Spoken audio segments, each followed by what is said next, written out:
waxaan jeclay maanta inaan ka hadlo haddii aan laydmo dhacdooyin fara badan oo deegaankan quseeya ama xaaladiisa iminka uu ku jiro intii bil ama ka badanaba muddana uu nasisnaa oo dagaalada iyo dhibta uu ka nasisnaa inaan wacyigelin ka sameeyo aragtidaydana meelo badan oo maamulo iyo shakhsiyaba aan kaga hadlo haddii aan laydmo ama jecel inaanan cidna ku xadgudbin. marka hore waxaan ugu horraysiinayaa sida aynu ognahay deegaankeennan muddo hadda 2 sano iyo xoogaa ayuu colaadda ka nastay. colaaddii saameyntii guud weeye laakiin tii hoose kama nasisnay oo dhibtu way jirtay iyadoo meelo badan ka imaanaysa. haddana wax walba waxay leeyihin wax la soo qaato colaadda guud ee deegaanka qusaysa waxay ka timaadaa Somaliland oo sababtay dil iyo dhaawac iyo barakac iyo dhibaatooyin. sida aan dareensannahayna waxaynu ognahay Somaliland sanadka aynu kala maqannahay inay u diyaar garoobayso sool iyo sanaag iyo cayn siiba meeshii mar dhibaata ay dhex martay gacan ka hadali inay usii diyaar garowdo tababarasho ciidan qalab military dhaqaalo meelaha isbitaallada ee dhibaatooyinka markay yimaadaan dhaawaca la geeyo iyo u diyaar garow inay sii gasho. innaguna waxaan isleeyahay deegaan ma ahaan war baashi nabad bay ku dambeysay oo waa la iska dhisay nabiga lagu soo leeyahay laakiin waa loo cabaysanayaan ogaana taas. waxaa soo galay xilligii la odhan jiray waktigii ay u diyaar garoobi jireen sidaynu ognahay dad badan ba waxay u yaqaaniin buuhoodle ama cayn in kooban. markii dowladda Soomaaliyeed jirtay Bellehara tuulada ka shisheysay la dhamasaar waxay ka tirsanayd buuhoodle labaduna waxay ka tirsanaayeen buuhoodle waa shuusoo halkaas inaan jirtay. intii dambe dadkii qoysaska noqdayna waxay ku soo ururtay inta la yiraahdo way ka soo goday dhamasaar Bellehara Balcad iyo galgal iyo wixii loo gaaro ayay noqotay. maxaa yeelay dadkiiba wuxuu kala noqday qabiilo waa tan hadda la isku haystaa aad maqasheen 4.5. taas waxay keentay in dad badan ay u yaqaaniin degmooyinka magaaladan hoos yimaada ee deegaamada ugu muhiimsan inaanay buuhoodlaba ka tirsanayn oo si gaar ah khaldan loo turjuntay arrintaas. waxaan leeyahay marka waxyaabahan ka hadlaya waxaa ka mid ah dowladda federaalka oo kale. dowladda federaalka dowladdiis adduunka aqoonsanaay bay ahayd madaxweynaha iyo guddoomiyaha baarlamaanka iyo ra-iisul wasaaraha waxaa loo dhaariyay midnimada Soomaaliya in wixii dhib ee taagan gobol degmo inay mas-uuliyaddooda kitaab quraan ku qaateen habeenkii doorashada heleen bay ahayd. waxaynu ognahay gobolladaas iyo kuwa lamidaba in aanay wax hadala oo ficila dhibaatada iyo barakaca iyo dilka lagu hayo inaanay ka hadlin. waxaan kala ognahay inay jiraan qaybo hadda muddo ilaa iyo SSC ilaa khaatumo oo ka dhalatay deegaamadan wixii sababay la dareemi karayo in iyana ay jirto qiso odhanaysa Soomaaliya maamul goboleedada loo sameeyay maamul goboleedana way jireen ilaa iyo iminka dadkan waxyaabaha culayska badan ku saaran waxa weeye war miyaana Soomaaliya oo kamid ahayn annaga. Puntland dastuur bay leedahay dastuurkaas degmay kaga qayb gashay magaalada maanta joognaa 5 gobol iyo deegaamada buuhoodle ahaay xubno badan baa ku jira. madaxweyne ku-xigeen bay leedahay guddoomiye ku-xigeenada labada baarlamaanka kale ay leedahay taliye ciidamay leedahay xildhibaanay leedahay. ilaa iyo iminka waxaad moodaa maamulka Puntland anigu deegaan ahaan sarkaal ahaan aan uga soo jeedo deegaanka wixii deegaankani uu kaga beegnaa ilaa iyo iminka in aanay meel la saarayn. TV kastoo laga hadlayo iyo meel kasta oo shir laga hayana hadda 8 gobol bay la noqotay gobol ahaan cayn la yiraahdo ugu magacaabantay. waxaa jirtay maalintii la ansixinay dastuurka Puntland waxaan xubnihi joogay waxaa jiray degmooyinkii si anagoo kale sool baan saaray tabeelaan hor yaala sool buu ah. marka su'aalaha la bixinaya su'aal baan bixiyay waxaan weydiiyay waxaa la yiri horta xagee ka tirsan tahay waxaan meena degmada ku cadeyn gobol ku cadeyn waa xagee waa buuhoodle soo marka Soomaaliland baa haysatay buuhoodle madax banaayay tabeeliyana sool baan hor yaala. ilaa iyo iminka waxyaabaha ila ajaabsan waxaa kamid ah oo aan doonayo inaan horumariyo hadalladayda maamulka deegaankani dadka u dhashay ama sool ama sanaag u dhashay waxaa laga rabaa shakhsi kasta ama koox kasta meesha ay ka soo jeeda ka maamul ahaan dadkii dalka waxay u haysanaysaa soo bandhigto. waynu ognahay gobolkan colaad dheer baa soo martay dil badan baa soo maray dilkii badnaa iyo dhibtii soo martay dowladda Puntland baa u kala dambeeyay dowladda ma hadda ugu dambeysay dowladda Cabdiraxmaan baa ku xigtay waxaan oran karaa aan baa wuxuu yiri bari wax Ingiriis kuma siguna haystay baa waxa la yiri qofka diinta ay laba sano la xiri jiray xorriyadii baa dhalatay qofkii diinta ay laba xiri waayo aan baa wuxuu yiri ilaahay baa ku dhaartay isma oran furqaan baa Ingiriis u darsanaysa anigu isma oran يا الله يا واحد مسك هذا يقول أنا ولي كفكر وحكمنا دولة عبد الرحمن عبد السلام مدحوني كهاي مرك أي شرتي بوه اللي يصير يسرقة عدوا على الشرين هذا ما أنت وحنا قاصناي إن يتيهر النهراني دي كان مرك اللي بات شرته صراحة ترى أما هل إيه ده أما هل إيه قب وحنا وين نجسوا قارين وحنا وين لويل وحصوصنا هاي مدحون عبد الرحمن همين يقول ده الله كل شارع indhaha ka qarsan mayno dadkayga taariikhda la raacay waxaan ogahay habeenkan silaaye iyo madaxweynaha looga yeeray Abdisaba halkaana waxyaabo ka soo baxay xal ay ahaayeen in dagaalka dalka joogs waxaan leeyahay dowladda Puntland ee Cabdiweli iyo Cabdiraxmaan iyo gudoomiyaha Cabdixakiim iyo gudoomiyaha baarlamaanka waxaan ka doonaynaa haddaan nahay dadka maamulka ka tirsan ee Soomaaliya Sanaag iyo Cayn inay mowqafkooda ku aadan gobolada cadeeyaan iyo xildhibaanadoodu gaar ahaan dagaalka soo noqonaya Cayn ka jira ninkii la oran jiray Jaabahe oo reer Boodoodaha baa qolay wax ku tuuray baa leeyahay qolay waa aragtana mid waxa jirta halka kula daliiga marka war qolayda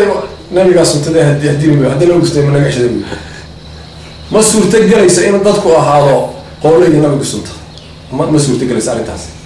حالة دجال بلوجي شراء وحن كل إلينا بروتيلان إن هاي عدايسو موقف كجاء آدم دجال كعين كصالة بل على الله هيستو عين يقولوا له هيستو بل حال على الله هيستو سيدا دوايشة أما ماشي بقولك جبت في ده هي كوس على أبوه هذا هي أنت هاست ما ده هذا يكون كلا إلا وين ما أنت تسمع رماني عدايا إن اللي يجين سياسات كله ولا قلت ترى يا ديانك سياسة كتيرة أما حكوا عديان سياسة أنا أقول ما أنا ملشرته هذا يسمى اللي أنت هي هذا خاطرون هاي هذا يتكلم تونتنا وقعنتها كعديستين هكذا عن قعنتها وهاي بعدين ولا جه هذا الذي أما حكومة بوتيلان محمد دوني إن أنا عديسه بسمنا بوتيلان أو حبيبته أبوسر هيس بوتيلان هذا ديان ما ده هاي كارهان ديان كان عين هاي موقف كجاء آدم سوماليلاند دجالة هي حسوقة هي بركين تاي بلوكم كويسو وحنا ما كهالله وحنا ما يسمى تريح شوجا يقولنا شيء سوري سنة عين أنا كهالله ما إنا نقوم على روا قشانتي ما أمس قالوا مهرية ديبت التاجن أدون كهالله شيء دولة الفدرال كانوا وقتها هالله سي عدي هذه دولة الفدرال كيبوتيلان هي ما إحنا قامين تدرو أي سيين سوريا سنة عين سؤالنا لو محسوبين اللي هو قبيل هوتليان هلا عدي وحنا وقلت لك سو كوليا ما أنت وحنا دوينا هضامة مع هدتك مامور كاتر سنة أنا مسكال عبد الرحمن عبد الله أحمد فويني إذا كدراويش تبوه الله كاتر سنة مامور قلت له أنا أمك عوام معنا إما كان أنا ثانية صاحب بدأ يكون مامور كاتر سنة إن أنا ويحكوها بنا كوينا هذا أنا وليس وكيل سياحة وحشغلنا يعني تاسمع وحنا تشون دونا دتك يجا وحنا وشيء دونا ويحكوها بنا بوتيلان هدي اللي جواي إن أنا يجا لطلعنا بنا هدي عليه أنا اسمه يعقال يعني قربوا يعني أنا بشر خلاص تشرنا وحنا نديارنا هاي إن ندفعنا إن كل منو ملك استو كم بدا عين يسول إنسان ملك استو ضلنا نقدر حيسو دفاع إذا أنا كقيم قادم وسول ويننا وحنا سول كم يعني بوتيلان دولة اسمها يا برلمان كي حكومته يترياش إذا مضوا إنك استوي مصر إذا حد يموقف كقائد ولا ده عين كسرت بوتيلان تصرف دافع وحنا كه هيجينا يا شرع ولدتنا على خليفة الله على كامل مدنا هذا الموتشوي هذا لو كسر هو يروح على طبقة تذكر أكن سياسي وحوجي الشعب على خليفة سياسي كل الكلمة سوى بلع حتى الدماء تقول كنت سمبوها والله ولا سوى صار مركو هالكلمة إيه وقول تجينا هالكشيء بعدين كوه shirki halka lagu qabtay maxaa ka soo baxay waxaa ka soo baxay deegaankan colaadii ku jirtay markii maamul iyo ciidan iyo xoog nooc doona waxa sheegtay uu imaan waayo uu tashaday ورنتي وشرب بين صواب قلبي وحلو قبتي أروال وحلو قبتي أذن وحلو قبتي بليين وحيا هاي أهلنا الجليل ويهو جاي مليان استمادة إيه عقاش إيه من الجربوتك ما عندنا بالشدة يحوق إلى ما كحس هذا الكيس واحد بيجري بالبال بيحيي مثلا ما عنده استمادة عن خاطرتها غير سنين حين كانوا كقاعد الدونا وحيبدأ يسوي ninka madax dhaqameedku siyaasiga xilka ka qaada ama cusub yimaado ilaalo meel geed laakiin ma arag weliga siyaasi ilaalo istigaan xilka ka qaadaya hadalkaasina waxaan u qaadanay gaar abdisaar xilka ka qaadaya qaabto waafaqsanay waxaan leeyahay hadalkaas cid kasta oo maamulka khaatimo ka tirsan meeshii uu gaaray waxaan rabnaa inay sababtiisii keenaan shirka reer buuhooda uu shiray ee isagu go'aansaday ee amnigiisa kaga shaqaynaya ee meelaha ka wada hadlayeenna waxaasaa la bixiyo dhul baa la bixiyey mana dhici doontana waxaan rabnaa in la soo celiyo jawaabteedii oo khaatimo ay keento cali khaliif iyo garbiisu ay keenaan baanu doonaynaa annagu cidaanu doonana cid xilka ma qaadi karto laakiin annaga ka qaadi karaa cid xilka waxaan leeyahay shalay hadal baa soo baxay hadalka soo baxay muxuu ahaa waan dagaalamayna aakhirkiina waxay noqotay banaanka isugu keenkeena banaanku waa keeyey waa shangalle شنقل مالنتي على خليفي وفد بني السعودية وماشي وقول له إذا كسومالي سوق على اللي جتشي بيوي إن بدنا هذا البصابة حيا قرنا سومالي لأن السياسيين تحبط كصور حاجة لها دجاجنا البانتنا علي يهرب سحبط الصور ويدرس عطا وديبوا مركز على هنمي أسعار هذا الكاسرين بوه اللي وحنو قارنا إن أي تهاي حتى هذا الجيل اللي قبلهم وأن برشة هذا الكبدل كيسلو كيرين صوص على مقاضينا وحكم على مقاضينا مجد وحي يكون دفاع إلى هذا هيا دفاع وين قايب سننا دفاع وين قايب سننا هو والله التلذيذ تذكر شو أيها اللي قدر وفلسطين يا عيد قدر وفلسطين مين هدو سياسي هاي هدو استقرار بلدي هاي هدو حوك لي هاي حوك نمقولنا يا اسمه مواتشر أحد الله يمين متخلط قصة أنا ومقولنا قدر أنا يبغى دوران مين وحنا يتروى يبغى نبوه الله عليه waxaan leeyahay aliyow inaad difaaca weynu qaybsanaynaa ballicad iyo saaxdheer ragga kaa soo saarayna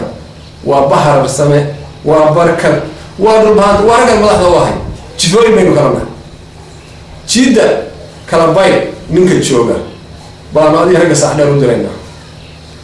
kayse iyo raggiisana wuli ballihaadha baanu u diraynaa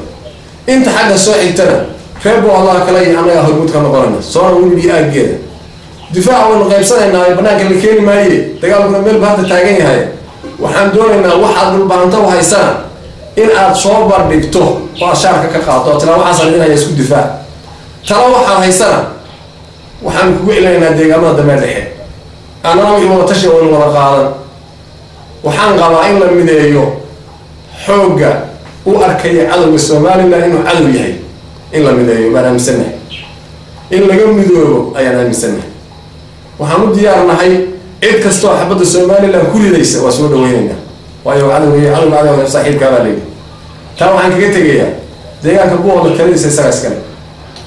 ciddii noogu timaadaan waxaan ogolahay sharaf iyo karaamo waxaanan aqbalaynin dagaalka inta badan soconaya qof buuqooda nooc doonaba ku yimid Soomaaliya oo muwaadila mid ka dhow iska dhaafiya in cagaar dhulkan loogu garaac leeyahay ka baxo haddii kale waydin gelayna taa reer buuqooda waxaan leeyahay waa kala qaybin tuula hebla hebel wala ma jirto ninka Soomaaliland la socdaana waa mangarmari waa wadan mari Ethiopian way waxna ma bedelo waxna ma kordhiyo waxaan leeyahay midnimadiina ilaaliya waxa la idinku kala qaybinayana ogaada qof kasta oo idinku aad go'aan ka qaadataan mooyaane waa inaan wax la idin yeelin waxaan leeyahay ugu gudbayaa Soomaaliland waxaa jooga Salmaan Ciise Axmed waa hoggaankiisa si weyn aan isweydiin horta marka hore buuhooda xabadda yaa keenay buuhooda xabadda ilaa ergaabi halkaa isagoo dadku nooc iska Salmaan Ciise keenay xabadda isaga inay geliyay كرسي هي ما كوه جامني وكنت جالمي كرسي هي ماجي ما دور بقرو اللي ماتي دور بقرو اللي داوعتي بركة داعي دول غرصدي هذا نص على ساق مركز لما كوب بدل شيء إنه كل سماء لا كوب بدل حبدي قرقرت الله قال واحد يبغى الله كشيء ما هين واحد يبغى الله مدير صغير ما هين إلا يوم واحد يبغى الله فوق نحسن يعني ما هذا ليس استثناء حكي جدا سماء لا نمد بكوبين يا أبوه وأنا نمد قلبي كرسي جايين هذا الوان كوجو ولا قوي لكن قوي مرة هذا الخصم يرتكوا حبدي جلسي كمان أصلا نقول طالعين ميس وحن كروك عصرنا هنا نقديسه أنت اللي لا تشوف حبدي إذا كم غلط أنت اللي لا تشوف السماء الحبدي إذا كم غلط هاي فأبوه والله ما نقل ما نقارن أيوه أنت واحد مقارنة ما سماء لان هذا الحبدي اللي هرب بالوضي وأنا مدة كودي دو قرن يبوه لما قال عليك ليس كرت تجاي هاي وأذكر سيستي ما أنت كارم قارن إنه وحنا كارن قف صومالي هنا تراعوا نوع دونا بها هذه والشري كل سعد قولي أنا فديه وقولي كم رهيب والله ما أنت فديه أنا كسارية ترى تذكر يتذكر وقتهم حقنا إنه مليه وحق لقال مدني هنا ما وحاط على هنسى وما أبوه هذا له ده هنسى وما بدنا هذا لا له إذا ما كان قادم ما يصير وحد حساب أساسي المركب هو النور نقطين حساب النور نقطين مسؤول حسابي وحكنا ما قادرين وحنا يهربوا هون عدم يسوى هذا المتدرج والسماء لله ومامور كسيران ما لا هذا كيه هدي يجوا دوري لا تنسى مامورها أي قتالين يدقوا كتشوتشي ويان هذا نوع شمال بينهم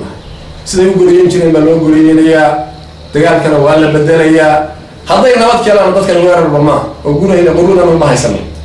تذكر كان حيسي ليش ما كود يالي إنه ولا دقوا إنه ولا أبوه وروح عادي يوي تذكر الشعب محري سلاهدين وحي سلاهدين غير بودك واحد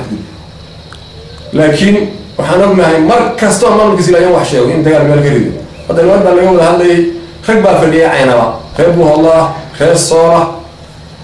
يو شرك اللي وجرى دقال روح كان عيبلع نقول قنعنا يستبعد كل أمر جديدين بندون إنه وحنا قنعنا يا ما شرب الوقت في الياء ورفض بيكرد وحنا قلنا له marka nin baa wuxuu yiri markasta waxaan dareemi karayaa oo Silaayo uu sheego nabad in dagaal meel ku wajahaya waxaad ogaataan reebo Hollow waan idinku wacyi gelinaynaa waynu soo dagaalanay sharafteena in ku dagaalameynay cid kasta oo waxay ugu darsatay waa idin ognahay cid kasta oo wax idin la leh ama wax idin tarina qof kasta oo bilaadan oo idin ka horkeenaya waxa la ka digtoonaada hadalladaas digtoonidana waxaan uga jeedaa marka ninku dhaawac ninku meesha geysanayso meesha wuxuu qaadanayso meesha aad wixii aad ku maqnayd ka weyday laakiin xiriirka iyo heshiiska iyo wada shaqaynta ka dhaxayso ee dhaawacaaga qaadaysa iyo in aynu sinna maaha ninkii xabada kugu dhuftay ninkii dhaawacaaga qaaday labada aan kala saaro aan soo qaato tuulada yar Bursaale oo dhowr jeer dhaawac inuu leeyahay lagu nasiiyay maxay u qabatay waxaan dareemi karayaa deegaamo badan oo leeyahay waxa looga qabtay in looga qabtay Bursaale gaalka ayooka aan kala garanno qofka siyaasiga ahi ama aanu deemin ciidana maana rabitaankaygu hadduu ka hor imaanayo rabitaankiina ka fiirsada qofka saar way raxo waxaan ku soo koobaya dadka reer Bohol dadka Soomaaliya sanaaga yahay waxaan idin leeyahay cadawgiinu meeshu jira waad garanaysaan qof aad wax isku diideen ama maamul aad wax isku diideen oo aan xabadii idin ka dhaxaynin waxba yaa idin ku raad gadan qofka taakaad ku meel gaaris kugu meel gaariyo dhudhun baa lagu meel gaaraa baa leeyahay إنه جماعة بينه نقولنا صاحب بدنا عن حبة إنه ولا نسمينا له باهي كحبة إنه ولا ده هل تيمنا كدينا له باهي وحنصور وين يا تذكر الشعب كأه الدرس كأه هالشيء دي أي قلنا نعم ككو قلنا إلا إلهي أنت حد ما الله يسمع أيوه يجو ونقولنا إذا كذا يرعان للجوران شاروة هذا إنك واحد نقول باهي تحضر بدر كون على هاي دورها فرفض ما يهيدو إنه نيجاري كبحي حابة سواء قادنا إن لسوء إلي ليه خسارة كي ليه خسارة لك سبحان الله تلميموها لكن إنه أحد بينه مالك قال يدعم بينه سوى سنة دعك كأنه رام وهي حين وقع عن مر قعنا عليه سود دين وين وقتين ولا إيش يوحى عن دافع وسنة إذا هذا شيء يعني متشرين إذا ما يوقع تلا قادين متشرين laakiin hadda deegaankeeni nabad baynu ku joognaa waxaan adkaynayaa nabadgelyada haba inagu khasba xabadda markaasay qof kasta xaq u dhacaysaa waxaad kala ogaataan dhimashadu doraadba waxaan maray safar waxaana la socday cabdiqanis ninka la yidhaahdo cabdiqanis ruwaagtii dagaal baa lagu qabtay qori beekee baa laga qaaday ciidan baa gaarigu saaraa beebeega meel u galay gaarigana waa laga carray qorigii dhishkaana uu ka soo furtay gaarigu hadda inoo saaray dhimashadana waa taasoo waqtigeeda dhaafmaysaa la ogaado waxaan kaloo idiin sheegaya dadka buurna gudiisa joogow deegaamada idinku hareeraysan ilaa xadharan ilaa balicad iyo inta ku beegan ee cadaawadu ka jirto waxaan idiin sheegaynaa inaanu idinka sidno diyaar garoow dagaalan shahiid idinkana wixii idinku beegnaa baa laydinka doonayaa waxaan idinka digayaa siyaasi danlih inuusan idin kala shijin qodobka ugu dambeeya waxaa weeye reer boodna midnimada maxamed kusoo gaaray wuxuu ku soo gaaray dhib kasta oo timaada inuu gudihiisa isku taxalluujiyo inaan dhibaato ka dhixin oo la xaliyo la xakameeyo wax qadhaar la liqo si aan dhibaatadu dhexdeena uga dhicin imkana waxaan leeyahay aan xajinno inta aynu gudaheena kala nabad qabno oo guulaysanaynaa dadka waxaan u sheegaynaa intaana la taaban inaanu maamulka taabanno anagu intaan dadkuna taaban oo maxaa noo haysaan inaan anagu maamulka inaan maxaa dadka dalka u haysaan waana su-aasheeda maanta waa tahay waxaa kaloo aad sheegaysa hadalkaa ku jirtay yeeli mayno inaan noogu cagajugileeyo qof soomaaliya meel jooga saara yaad ula jeedaa waxaan ula jeedaa sidaan ognahay laba hadal oo soo noqday baa jira maamulka Soomaaliya markuu galay magaalada la yiraahdo balicad wuxuu ku jawaabay markii wax la weydiiyay Ali Khaliif baan doonay sax dheer hore u yeeriyay waana beena tare oo kale saasay ahay Ali Khaliif buu soo galay Ali Khaliif dadka Soomaaliya sanadii caaloo dhashay meeshii laga doortay iyo dadka joogay tirada oo garaan laakiin dadku dhaqan buu leeyahay in nimaad coltihiin oo adiga shaarkaaga bixiyo adoo hadda dad cidda markaa lagu bixinayo aan waxba ku qabin aan wax ku qaba in lagu yiraahdo